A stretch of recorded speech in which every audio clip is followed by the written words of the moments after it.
visuals on your screen. Devendra Fadnavis, mother of Devendra Fadnavis, Sarita Tai, is calling Fadnavis and congratulating him and asking him, when are you coming to Nagpur?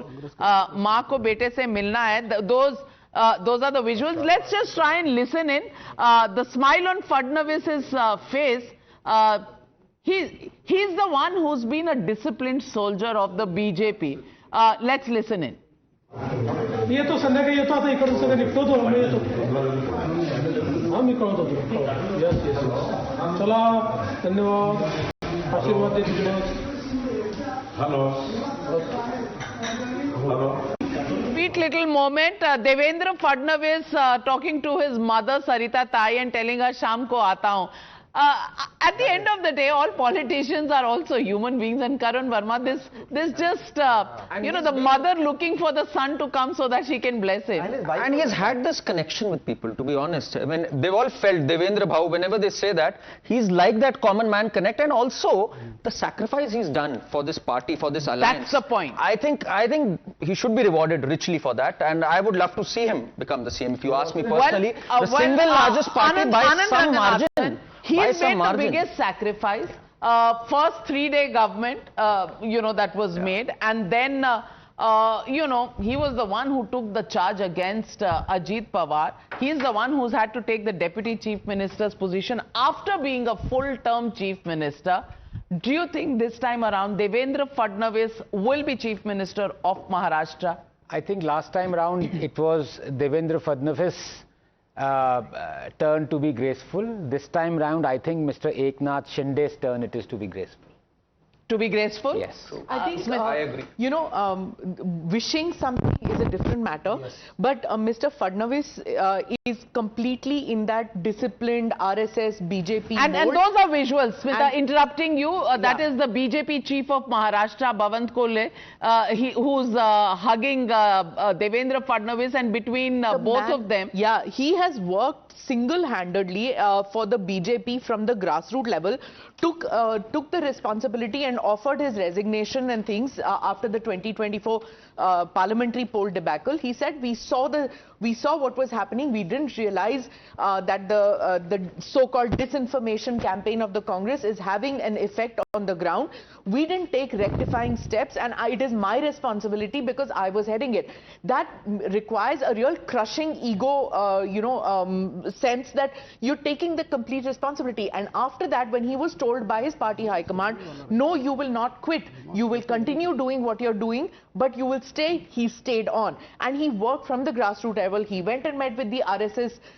He asked them to help. So there's a lot that he has done behind the scenes and interacting with the voters. When it comes to the CM post, somebody saying that because he has worked so hard, he should be CM is a different matter. That could be said about Shivraj Chauhan also after the 2024 elections. Did not happen. It's the party which decides in that in the BJP, and they will take the decision, and Fadnavis will agree with whatever the decision is. Well, there are two tracks playing here. One is who will be chief minister of Maharashtra, but there is another track, and I'm drawing your attention to that track. The BJP's party president has to be appointed. Now, look at two people, and I'm talking about both of them. Bhupendra Yadav, in charge of Maharashtra, has delivered a victory. Dharmendra Pradhan was in charge of Haryana, delivered a victory. In both places, it was a very, very tough call. Who's going to be ahead out of these two? I don't know. But it's also an equation we need to keep in mind. Siddha and Fadnavis, this is an absolutely stupendous strike rate that the BJP has managed to deliver. They're leading in 126 out of 149 seats. That's a strike rate of 86%. It's staggering. As far as the Eknath Shinde Shiv Sena is concerned, they're leading in 54 out of 89. That gives them a strike rate of 66%.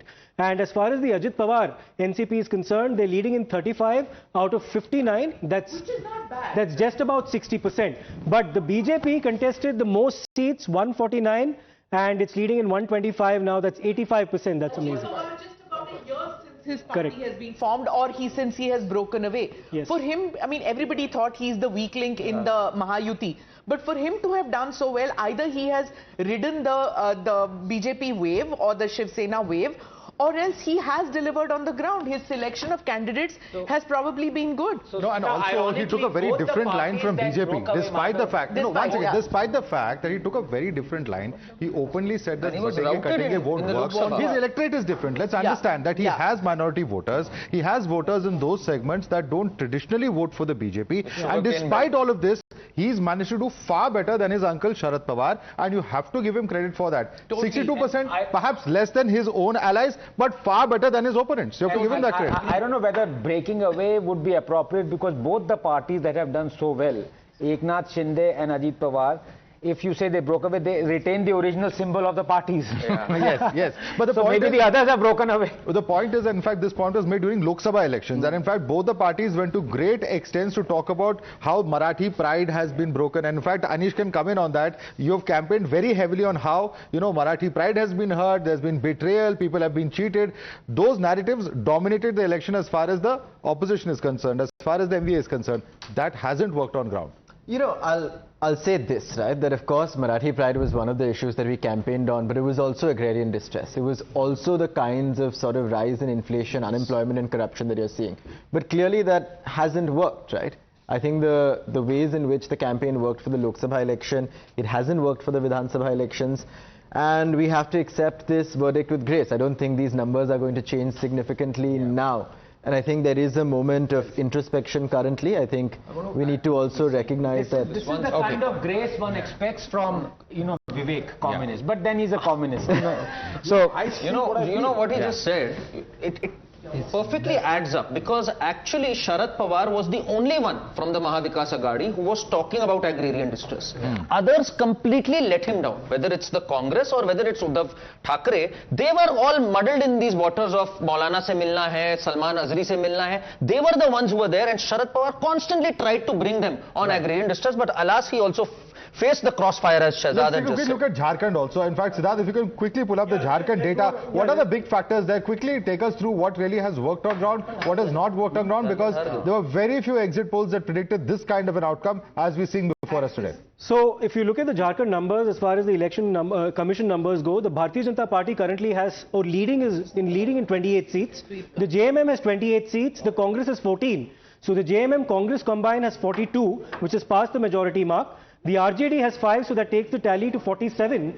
And there's also the CPM, which has managed to win 1 seat. So the India bloc in Jharkhand currently has 48, and the NDA has 28 plus 1, 29 plus 1, it has 31. So it's 48 to 31 right now. Right. Let's in fact take a look at what's actually worked in favor of the Soren Congress combine in Jharkhand. I'll just try to get that window up. In just Okay, we'll just come to you in a minute. Let me